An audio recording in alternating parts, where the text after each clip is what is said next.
T-minus 10, 9, 8, 7, 6, 5, 4, 3, 2, 1, 0, and liftoff.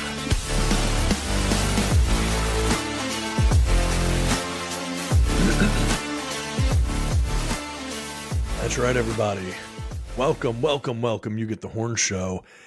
Tad here tonight, rolling solo. My buddy Jeff, a little under the weather, so it's just going to be Tad tonight. And look, we got a lot to talk about, man. Whole lot going on, a lot of fun stuff, a lot of interesting things happening in the league. We're not in a position where we really know who anybody is yet in the NFL. And so we're going to talk a little bit about tonight, upcoming weekend. This is NFL Week 7. We're going to do a quick look at the games ahead and see who we're picking, some picks and prognostications based on what happened this past week and what we've seen so far this season. Also have a little bit of boxing information and some breakdown on some interesting NFL players and stats, and then a really, really cool story about maybe some folks getting a chance to play football that maybe wouldn't have been able to play previously, or minimally wouldn't have had as easy a time. So this is going to be a big help for some folks. So happy about that. So let's start off with the most important thing coming up: NFL Week 7. That's right. That's all we're legally allowed to play. So you can't hear any more than that. But you heard enough to get you pumped up. And we are now going to look ahead to NFL Week 7 games. We had an interesting week of football this past weekend. A lot of good games, a lot of unexpected games and losses. Look, the Browns upsetting the San Francisco 49ers after the Niners missed 2 field goals. I mean, it's literally a blind squirrel finds a nut, every once in a while, because the Browns fell bass backwards into a win against the Niners. Niners had an off day. Browns have a good defense. I mean, nobody's going to take that away from them. But still, I mean, the idea that you're going to miss a very, very makeable, I think it was a 41-yard field goal at the end of that game, at the end of regulation, to kick that wide right and lose that game. That's surprising for the Niners. It's not indicative of things to come, I don't think. But, either way, surprising. So, you saw the Browns, manage to upset the Niners there. So, there were some games that we saw over this past weekend that were surprising. They're going to be interesting as we look into this game. So, I think what we'll do now is just kind of start off with the very first thing that we're going to see, which is the Thursday night game. Let's see here. We've got the 4-2 Jacksonville Jaguars taking on the 3-3 New Orleans Saints. All right. So what are we going to say here? Well, Jags should win. I mean, we'll keep it really simple. I don't have time to go a huge in-depth breakdown on every one of these games. Look, these are 2 pretty good teams. There are going to be some unknowns. Trevor Lawrence, Jaguars quarterback, has some sort of an injury to the knee, a bit of a knee tweak going on that, is potentially going to play a big role in what happens. So, at the end of the day, his health is going to be crucial to that team. But we'll see. So he's, as of right now, most recent thing we've heard is just that it's uncertain with a knee sprain. So, we'll see. He's day to day. It isn't easy on the Jags because they are coming off a short week. So they played Sunday and now they're going to play Thursday night football. So with some injuries, again, they could be picked off here by the Saints. This is in New Orleans as well. So don't be totally surprised if we see a little bit of I say a surprise. The records are similar, but the Jags, look at where they were last year. I mean, this was almost a Super Bowl contending team on a great run last year. They have the coaching staff and, in Doug Peterson and, certainly a really, really good roster of players on that team now. So they're 4-2. You would expect them to be able to beat the Saints, but look, the Saints are going to surprise some people. They're playing tough. So we'll see what happens. Health is going to play a big, big role though, on that Jags team, particularly with Trevor Lawrence. If Trevor Lawrence isn't going, this is a completely different game. So that's going to be the thing to watch there. Health for Trevor Lawrence will be the biggest thing to watch there on whether or not the Jags beat the Saints. So now moving on, we've got the 5-1 Detroit Lions at the 4-2 Baltimore Ravens. And look, I mean, you see over my shoulder here, for those of you who are watching on YouTube or any video platform, I am a Ravens fan, and I wear that proudly. And it seems like for about half of almost every game this season, the Ravens have sucked, and then for half they play really, really well. And so the question is always just the half that they play well. Do they play well enough to overcome the half that they play poorly? This past weekend, they did in London against the Tennessee Titans, but this was a game that should have been a blowout and turned into something incredibly close. The Lions are no joke. I have it in writing before the season started that I thought that Jared Goff was my dark horse candidate to win MVP. And I'm not saying he's going to win MVP, but I don't know that he's that dark of a horse anymore to be able to do it. I mean, Jared Goff's putting up incredible numbers. The Lions love going on the road. They're a scrappy, tough team under Dan Campbell. This is not going to be an easy game. If the Ravens want to beat the Lions, they will have to change how they've played against the Titans and how they've played against the Steelers, and Lord knows how they played against the Colts and managing to lose that game.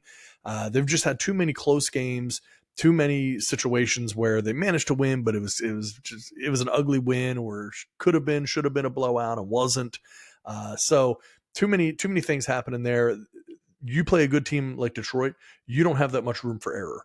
You need to figure it out. And so, the hope is, again, it's in Baltimore. It's a get right game, hopefully for the Ravens, but at the same time, you're just coming back from London. It's interesting, now the NFL, it used to be mandated that when you played in London, the very next week was your bye week. Now the NFL gives teams the choice on whether or not they want to take their bye after the London game. So the Tennessee Titans elected to take their bye after London, and the Ravens elected not to. And so, they coming out of the frying pan into the fire. They get home from London, and now they got to turn around and play the Detroit Lions, and it is not going to be an easy game. So it's a game I'm very curious to watch. I'm really interested to see how it's going to go. I think this is going to be a very entertaining game. But it's going to be a lot. It's going to be a lot for the Ravens to keep up with. And look, Detroit's going to have their hands full too. I mean, that Ravens defense has been playing aggressively, been playing really well. I mean, Roquan Smith has been an absolute monster over the middle, and we've seen really continuously excellent play from Patrick Queen as well. You don't hear about it as much, I feel. But right now, I mean, how many linebacker duos in the NFL are playing better than Roquan Smith and Patrick Queen? Maybe we'll break that down in another episode. But, I mean, right now, those two are playing incredible football and really anchoring the center of that Ravens defense. And, it's keeping them in games single-handedly. So this is going to be a really, really interesting game to be able to watch, Ravens and Lions. Moving on. We have the 3-3 Las Vegas Raiders going into Chicago to take on the 1-5 Chicago Bears.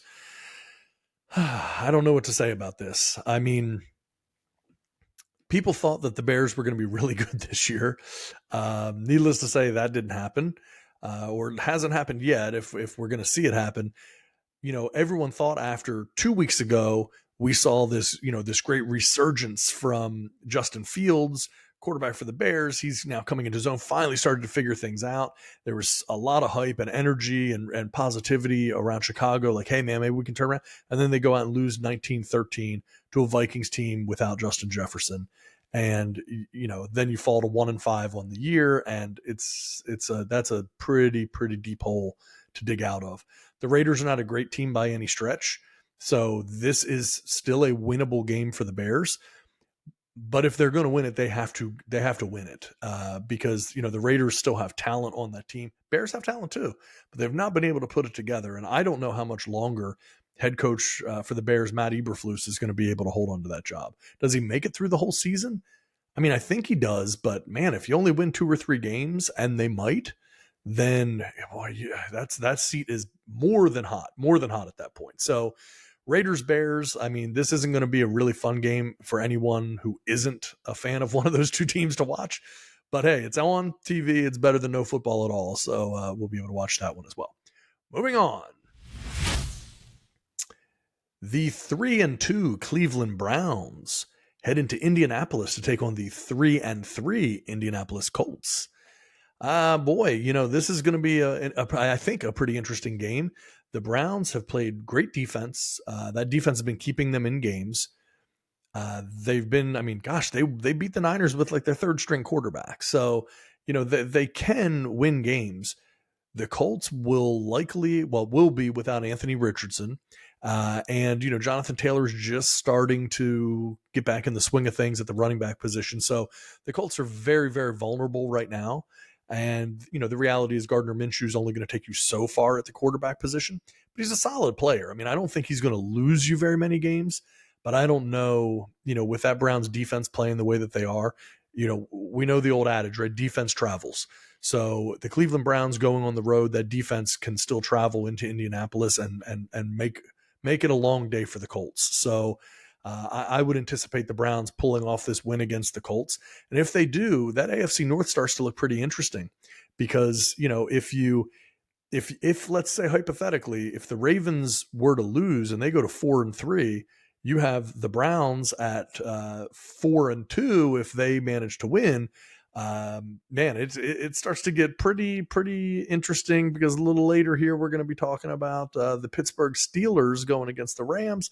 So there's some interesting matchups happening in the AFC North, and those teams are all bunched very closely together.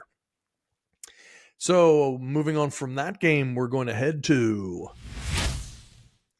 the 4-2 Buffalo Bills traveling into New England to take on the 1-5 New England Patriots. I don't know when the last time was that anyone could have said this, but it's very possible that the New England Patriots are the worst team in the NFL. And unless that is part of a greater plan by Bill Belichick, the wheels have officially come off in New England. This is a 1-5 team.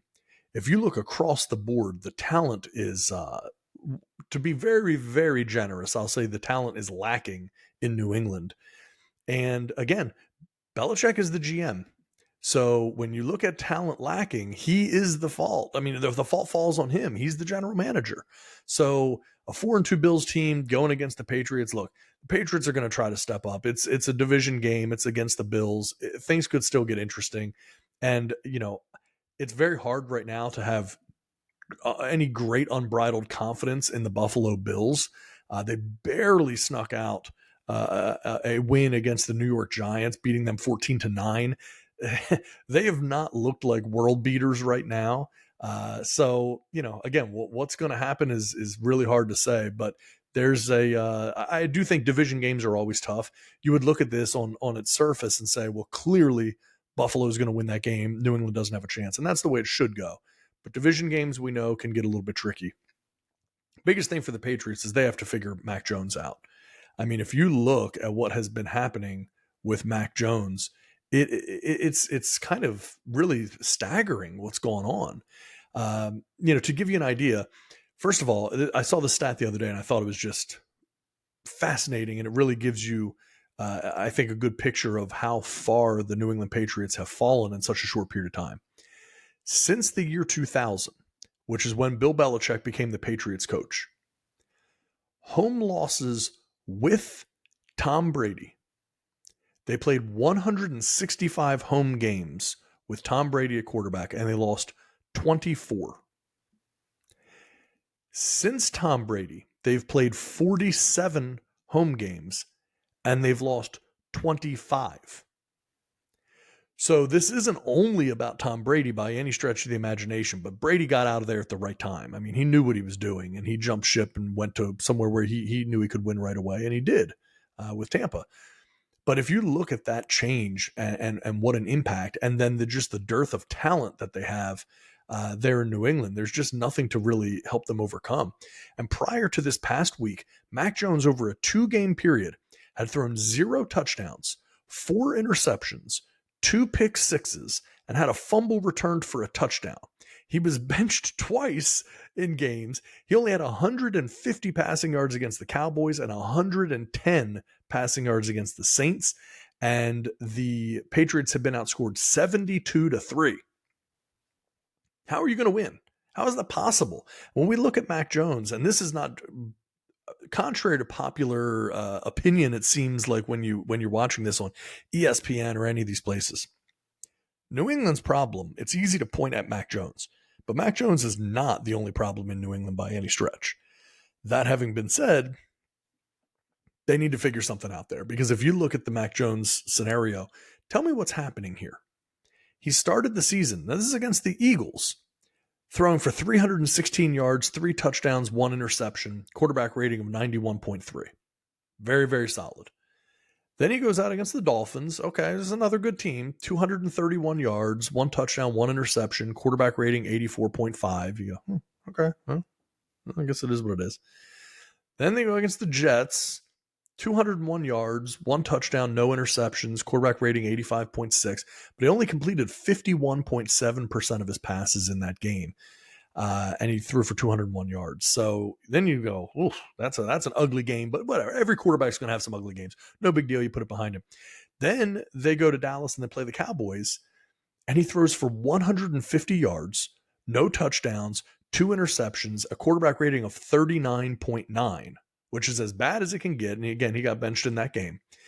Then after that, he comes in and he plays against the Saints, throws for 110 yards, no touchdowns, 2 interceptions, and a quarterback rating of 30.5. And then this past week, I guess if you want to say he had a bounce back game, this is as close as you can get to it, which was throwing for 200 yards, no touchdowns, 1 interception, and a quarterback rating of 75.3. So whatever is happening in New England with Mac Jones, it's going the wrong way really, really, really quickly. And, I don't think this guy just forgot how to play football. I find that hard to believe. So they have not designed a system, and we talk about it all the time, particularly now in the modern NFL, that these coaches are designing systems, and offensive play callers, offensive coordinators are designing systems to take advantage of quarterbacks' skill sets and abilities. Now, I do not pretend to be a Mac Jones expert, and I'm not necessarily completely conscious of all of his strengths and weaknesses and abilities, but I can tell you that they're pretty clearly not doing an effective job of designing an offense that's going to work well and take advantage of his strengths when you have a starting quarterback in the NFL who had back-to-back games of under a 40 quarterback rating. He's thrown 5 touchdowns and 7 interceptions, and has thrown for just over 1,200 yards in 6 games. 6 games, 1,200 yards. He's averaging 200 yards per game.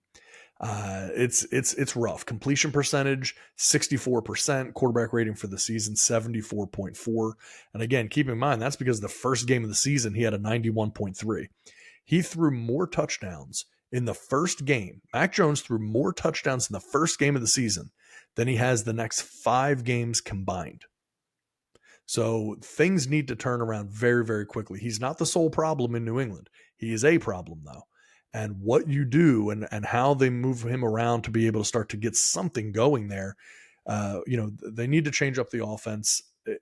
Things aren't working. You thought Bill O'Brien was going to put some things together there that maybe would help take him to the next level, but it seems like a regression. So anyway, don't want to go too far off topic on this, but Bills, Patriots, Patriots can't lose all of them, right? So it's a division game, could still be tough.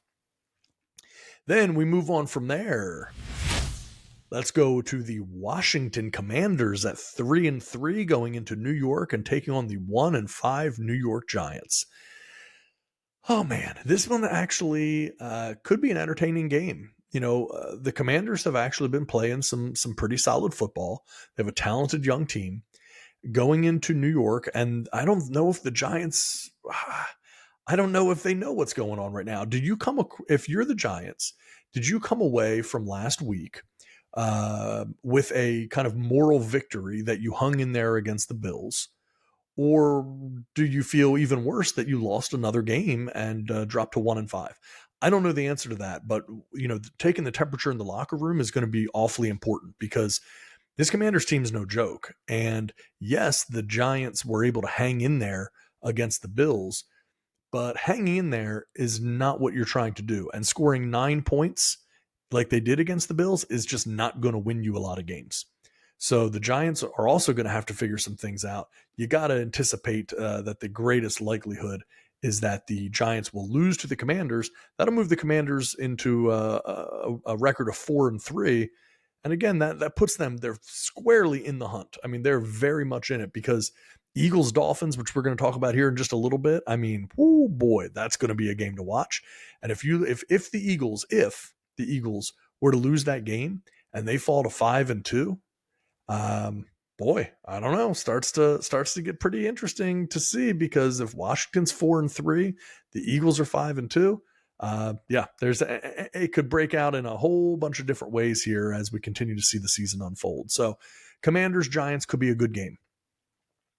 Moving on past that, we have the 3-3 Atlanta Falcons going into Tampa to take on the 3-2 Tampa Bay Buccaneers. Oh boy, this is another interesting one, man. These two teams are young, talented teams. It's really, really hard to kind of know how this goes. Baker Mayfield, the wheels came off, this past week. This is the thing that's going to be tricky. What Baker do you see moving forward? When Baker went in and started playing there in Tampa, everybody thought, this is Baker Mayfield. This is, and he's playing great, and this is the real Baker Mayfield, etc. But it's always kind of in the back of your mind with Baker Mayfield, like, is he that guy or is he not that guy? Is he able to string it together and be consistent? And the vast majority of the time, we know the answer is no, he can't. That's the way that it goes. And so now you start looking at it. And again, I mean, it was just, very recent, week 4 that the Bucks beat the Saints 26-9. And you were just thinking, oh man, things okay. They're still flying high there. And it's just, it hasn't been quite, going the same way. So what happened this past week is going to be something that, he needs to shake off very quickly. Again, you lost to a really good team. You lost to the Lions 20-6. If you're the Buccaneers, you need to shrug that off and just say, that's not indicative of who we are as a team. We're going to move past it and keep rolling. So depends on what you believe. Falcons have a ton of talent. To me, I'll tell you now, I said this on a text chain recently. If you're the Falcons, why don't you go out and make the move to bring in Kirk Cousins? If you brought Kirk Cousins in to the Atlanta Falcons with the team they have in place, look, I'm not going to say they're a Super Bowl team, but they're a team that I'm quite confident makes the playoffs, and people would be very nervous about. And this is not a knock on Desmond Ridder. Desmond Ridder may still be able to figure things out and be successful in the league. But the reality is, as it stands today, the Falcons have a talented young team. And when you look at some of the players on the team, I mean, they could really do some damage. But that quarterback role is vital. And so you're in this position right now. You have this window of time. And again, they're in a weak division as well. So you got to take advantage of it. I understand if it's just a 1-year rental, you don't need to sign Kirk Cousins to a long-term deal.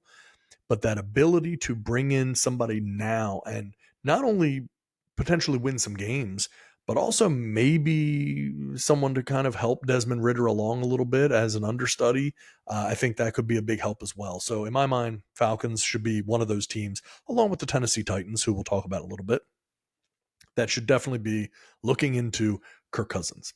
But anyway, Falcons, Bucks, look, coin flip game, depends a lot on which Baker shows up. If good Baker shows up, they have every ability to win. It is in Tampa, but I don't know. I still get a little feeling that Atlanta might be able to pull that one off. So keep in mind, keep an eye out on that one. Moving on. All right, Steelers 3-2 Pittsburgh Steelers going into LA to play the Rams, who are 3-3. Oh, man, I don't know what to expect. We've seen both of these teams play really well at times and really poorly at times. It's really streaky. Cross-country travel is never easy for these teams. So, I expect the Steelers to win. I think there's a decent likelihood, particularly coming off the bye. They got an emotional win against the Ravens. Then they went into the bye week. They're coming off rested, and then they travel cross country. I think there's a decent chance that that the Steelers are able to pull off the win here against the Rams. The Rams, when you look at what they just did, I mean, they just beat the Cardinals 26-9.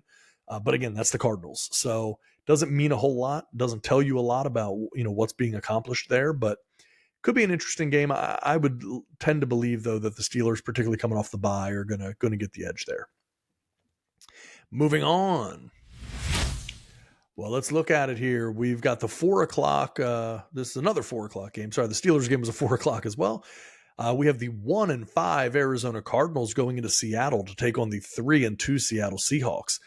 Boy, Seattle blew that game against the Cincinnati Bengals on Sunday. Had it, I mean, in their pocket. Cincinnati had scored.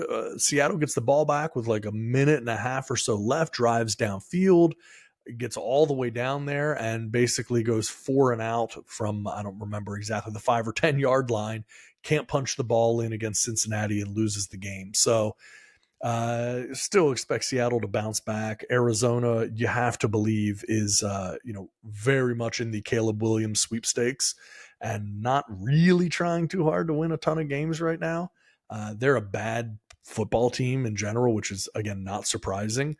So anyone who plays the Cardinals should probably pencil them in for a win. And the Seahawks being 3-2, coming off of a tough loss that they're going to feel like they should have won. I think they'll look to prove themselves there.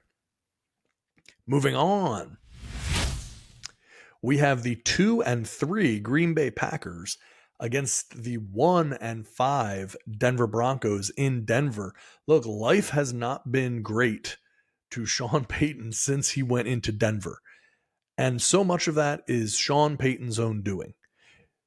Very, very, there's a fine line between wanting to change a culture and kind of put your stamp on things and say, hey, there's a new sheriff in town, etc., all the cliches. There's a fine line between that and just kind of coming off like a jerk, for lack of a better way of saying it. And Peyton has fallen on the other side of that line, the wrong side of that line, and really consistently come off as a jerk, throwing Russell Wilson under the bus, throwing prior head coach Nathaniel Hackett under the bus, saying this is one of the worst coaching jobs in history, all of these types of things.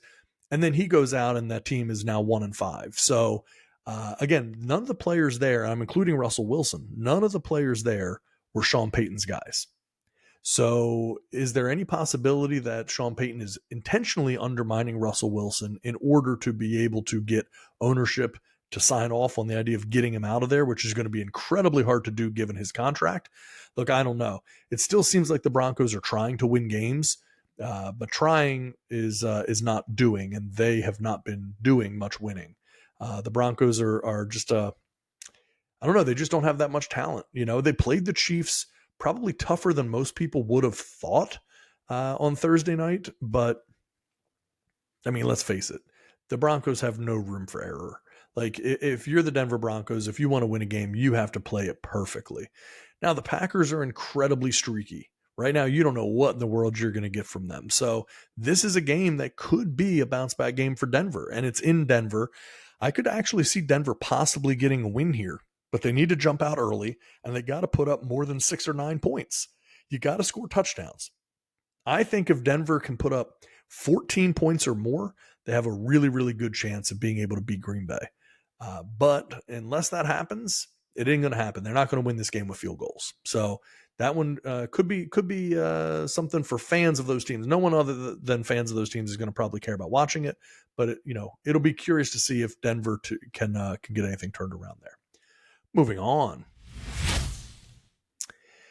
the 2-2 LA Chargers go on the road to Kansas City to play Taylor Swift and the Kansas City Chiefs, the 5-1 Chiefs. And I mean, it's another year. It's another talk about the Chargers underperforming and et cetera.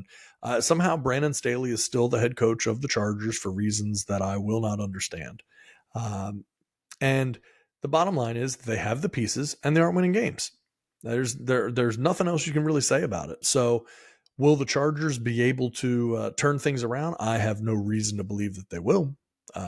So I mean, that's the only thing I can say. They're coming off the bye week.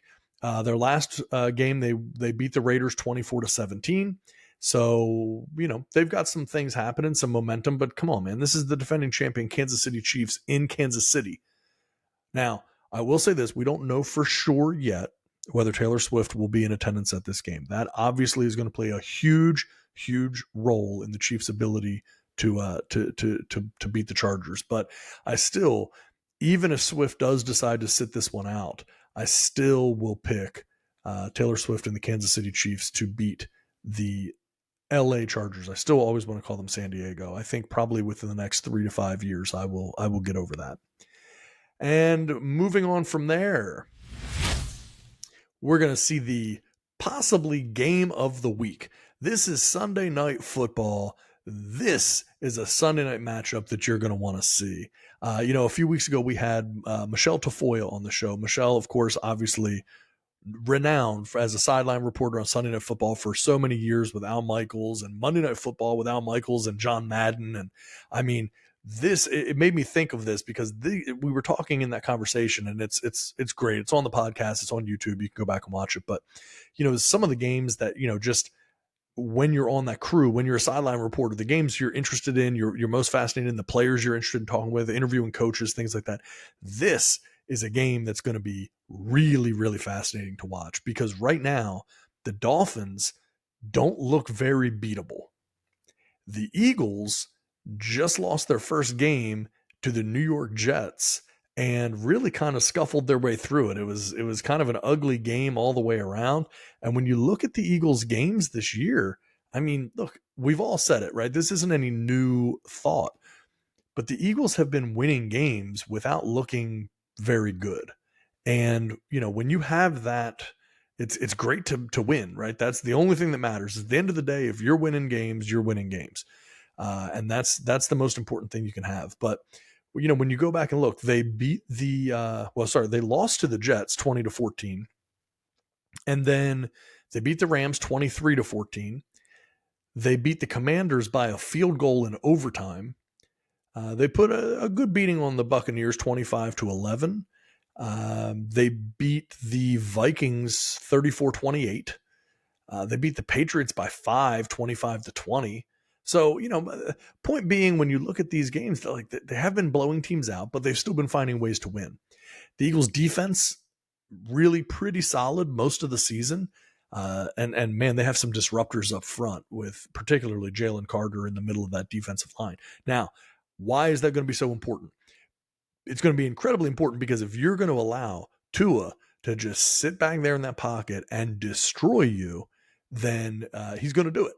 That's at the end of the day, that's going to be what happens. And so, the Eagles got to find somebody, whoever that's going to be able to put the clamps on Tyreek Hill. And it's probably going to take more than one. You're going to have your cornerback on there, and then you're probably going to roll an awful lot of safety coverage over to Tyreek, which means the other guys on the Dolphins have got to be getting open, and no reason to believe that they won't. But the Eagles, they're tough. They know how to win. The Dolphins are a young team. They really haven't been in this position. It's still early in the year. That's going to be a fascinating game to watch. So really, really curious to see how that one plays out. And could be high scoring, could be high flying, or it could surprise you and be a defensive battle. Sometimes those games that get all hyped up as being a shootout end up being low scoring affairs and aren't as crazy as people think. And then we will move into Monday Night Football. And that is the 5-1 San Francisco 49ers going into Minnesota to play the 2-4 Minnesota Vikings. Niners lost their first game of the season, should be pissed off about it, should not have lost that game. It was a bit of an embarrassment for them, not only because they lost to the Browns, though nobody wants to do that, but they were just in such position to win that game. There was no reason for the for the Niners to have just taken their first loss. Doesn't matter if it was against the Browns or not. No reason that they lost that game. So they should be undefeated, and they're not. My guess is they're going to come out and take it out on the Vikings. And again, no Justin Jefferson. Vikings, a good team, but man, the shine came off of them awfully quickly from where they were last year. So, this is going to be, it's just one of those things right now where we're looking and there's just a lot of unknowns in the NFL. We're more than a quarter of the way through the season right now, and there's still so much that we don't understand or really know about these teams that we're seeing here. And when you have that consistently, you start to see the good teams separate themselves. We're still in that point right now where we don't fully know who a lot of these teams are. We have a feeling on who the best teams are, but there are quite a few out there that are still coming into their own, and we just aren't 100% sure right now who are the teams that are really, really good and who are the ones that we just, maybe have shown up for a few games but are going to fade down the stretch. So certainly some things to keep an eye on. Again, the NFL knows how to stay at the front of everyone's mind, and they do it better than anybody. So anyway, so that's what we're looking at for the NFL. So I wanted to touch on a couple other things. One, we saw a boxing match over the weekend. I think these two are considered heavyweights, but really they're lightweights as it pertains to boxing. This was YouTube influencer Logan Paul and MMA fighter Dylan Dennis.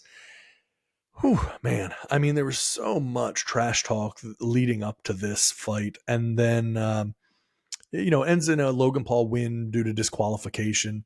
Dennis appeared to try to get him in some sort of a headlock and take him down to the canvas. And, the second time of that happening, they disqualified him. So, these fights that we see with guys that, aren't traditional boxers. I'll just say that with some air quotes. Sometimes, man, there's a lot more talk that goes into it than skill. Logan Paul's no joke. I mean, I'll say that. He's a skilled fighter, and he's a big guy, and he clearly puts the time and the energy into it. He's got a lot of time to make up for, though, because this is not a guy who's been, boxing and training to box since he was 14 or something like that. It's a guy who came to it very, very late in life, and he's willing to take different people on from different backgrounds. And Dylan Dennis did a ton of trash talk. Look, everyone has a different opinion on whether or not you want to see a great deal of trash talk and maybe some low blows in the media. Dylan Dennis was talking just a tremendous amount of rude things, really, about Logan Paul's fiance leading up to this. A lot of just rough things being said. And again, the argument is he's trying to sell the fight. He's trying to hype it up. He's trying to, get people interested and invested. But then Dylan Dennis goes out and barely throws a punch and just gets owned the entire fight and really doesn't show up. So it's kind of like, well, save all the trash talk and actually just go out there and put on a real fight. And he really kind of guaranteed that he won't see another payday like this. So Logan Paul wins. Due to disqualification, Dylan Dennis, you got to assume he is pretty well done in boxing. So that's we don't need to spend a whole lot more time on it than that. But I did see that from over the weekend. Thought it was worth touching on. And I have a couple stats here, some things that I thought were really fun to look at. Came across this the other day. Another NFL stat: receiving yards after their 40th birthday. Now, this becomes really important because just last week, I had Dr. Jesse Morse on, who is a sports physician, right? So he works with professional athletes.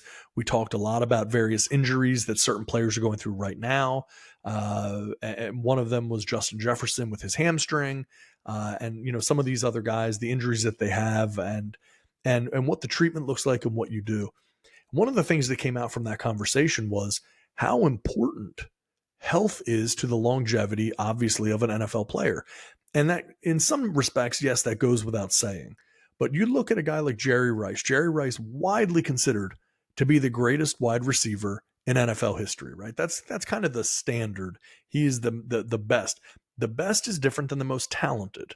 And I say that because it's no different than Tom Brady. Tom Brady may be the best. He's not the most talented, right? Peyton Manning, probably the most talented.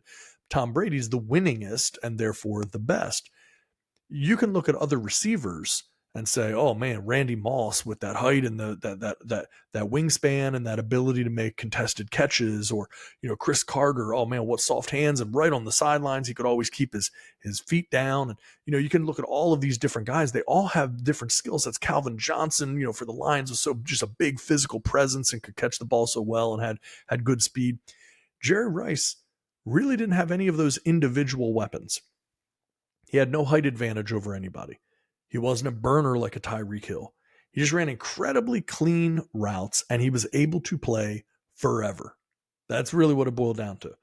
Receiving yards after their 40th birthday in NFL history. Jerry Rice, 2,509 yards receiving after his 40th birthday. Second place, Tom Brady with 6. Third place, 0 for literally every single other player in NFL history other than Brett Favre, and then Brett Favre with -2. So when we talk about longevity and the ability to play for really, really long periods of time and health and how that plays into it, Jerry Rice was not just the greatest as it pertains to running routes, great hands, great as a wide receiver, but also one of the greats as staying healthy. One of the greats as it pertains to being able to be available to his team to help. And that is an incredibly important. We hear it all the time, right? The best ability is availability. Jerry Rice not only had ability, he had availability. And to be able to put up over 2,500 yards after his 40th birthday, considering that no one else, Tom Brady has 6. No one else on planet Earth had a single yard after their 40th birthday. That is pretty daggone impressive for one Mr. Jerry Rice. So, saw that stat, thought it was certainly worth talking about. And I wanted to wrap up tonight. It is a pretty quick and easy show here. Again, I'm rolling solo tonight. I wanted to do, a little preview of the NFL week coming up and some other little odds and ends things. But man, I saw this story and I thought this would be a great story to end on because it's kind of a feel-good story. And, when you see these, sometimes I do think it's important to bring attention to them because, hopefully it encourages more people to have awareness of it and care. And so here we go. I just think this is awesome. AT&T worked with Gallaudet University to create a 5G helmet so that their deaf and hard of hearing students could play football. Coaches will select plays from a tablet, which will then show up on the player's visor. And so to give you an idea of how this works, some folks, you may have seen like the heads up display in a car, where it can kind of show you what your, speed is kind of on the windshield type of thing.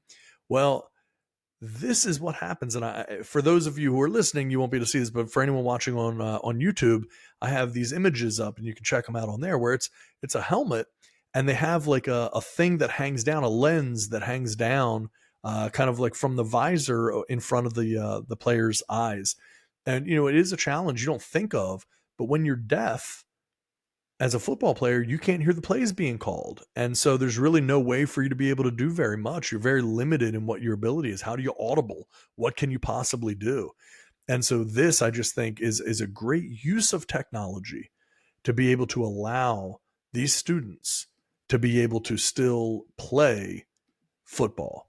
And, to be able to do that type of thing, I think, look, we have all this technology. We talk about it all the time. And to be able to use it in a way that would actually be beneficial to people, and again, special needs people. And to give you some background here, Gallaudet University. So for those who aren't familiar with it, they're located in D.C. and it's a private university in D.C. It's specifically for the education of deaf and hard of hearing students. And it was founded in 1864 as a grammar school for both deaf and blind children. It was the first school for the advanced education of the deaf and hard of hearing in the world, and it remains the only higher education institution in which all programs and services are specifically designed to accommodate deaf and hard of hearing students. So hearing students are admitted to the graduate school, and a small number are also admitted as undergraduates each year. The university was named after Thomas Hopkins Gallaudet, a notable figure in the advancement of deaf education. And so, you look at that and you think, man, here's a college full of deaf and hard of hearing students. Now, if you've ever known anyone in your life who's deaf, that doesn't mean that they don't enjoy sports. That doesn't mean that they don't enjoy all of the things that any one of us who are blessed with the ability to hear, enjoy. They want to watch sports. They want to hang out. They want to play sports. And we have a world that really isn't built to be able to allow that to happen right now. And so when I see this, that AT&T was actually able to use some technology and take advantage of finding a way to be able to help some players. And of course, there's still going to be lots of bugs to work out. They just started using them. This is all very, very new technology. But I mean, it does give you, I think it makes you feel good that at least, looking forward to the future, that these types of things are out there and that people are paying attention, that to say, hey, how can we help? How can we use technology? Maybe not just to make a profit, not just to start a business, not just to make life easier, but to actually improve life for someone. And I think that's a pretty wonderful use of technology. So I'm going to congratulate AT&T, also going to congratulate Gallaudet University. And hopefully we see that type of technology continue to be utilized, because this also opens the door quite a bit for deaf players who maybe aren't at a Gallaudet University, but maybe at University of Alabama, University of Maryland, Penn State, any number of colleges that you can think of, Clemson, any one of these schools. Why not? If there are talented players out there, I guarantee you there are many, many, many, many talented players that just aren't given a chance because of a handicap like being deaf, right? In football, being blind would be almost impossible to overcome. But being deaf, that's a very different story. You can overcome being deaf if you're given the right tools and opportunities. And I think this is an example of that. And so, it's great for Gallaudet University. The hope is that as we move forward, maybe that technology will start to make its way into other programs, because let's face it, the major programs, man, they're always looking for talent. They're always looking to be able to gain an edge. And so if you have somebody out there who's a wide receiver, who's a running back, who's even a quarterback, and has all the skill set, man, he's the dream guy, except can't hear. Well, what were you supposed to do previously, right? It's going to be a major, not to forgive the pun, but major handicap. Well, maybe that doesn't need to be the case anymore, right? Maybe there is a way, as technology continues to advance, that we can see some improvement with that. So anyway, congrats to AT&T. Great job. Great job, Gallaudet University, to be able to pioneer this technology, and excited to see where it leads us in the future. But if nothing else, it's really allowing some kids to be able to enjoy playing football, even if they never go any further with it. It's going to enhance their college experience by being able to play football, and that's pretty cool. So anyway, that's that. So that's pretty much everything we have tonight. I think, like I said, we're going to keep it short and sweet, and I think we got through a lot. So hopefully here next week, my buddy Jeff will be feeling a little bit better, and he'll be back in the swing of things. And again, check out our other show as well. Again, for those listening, we do have 2 shows now, 2 totally separate episodes. One is on headlines, news, funny stories, interesting things that we saw. And then, of course, we have our sports show here. So we have the big show that covers everything, and then we have our sports show. And so, stay tuned to that. Check us out on that as well. And, hopefully if Jeff's not able to be on either one this week, we're certainly hoping he's feeling better soon. He's pretty under the weather right now, but he'll be bouncing back soon, and we'll enjoy getting back into the swing of things here. But for those who are tuning out now, enjoy the upcoming week of NFL games, and keep an eye out on what's happening in sports. There's always a lot of interesting, fun things happening. And in the meantime, have a great night, everybody. We'll talk soon. Thank you.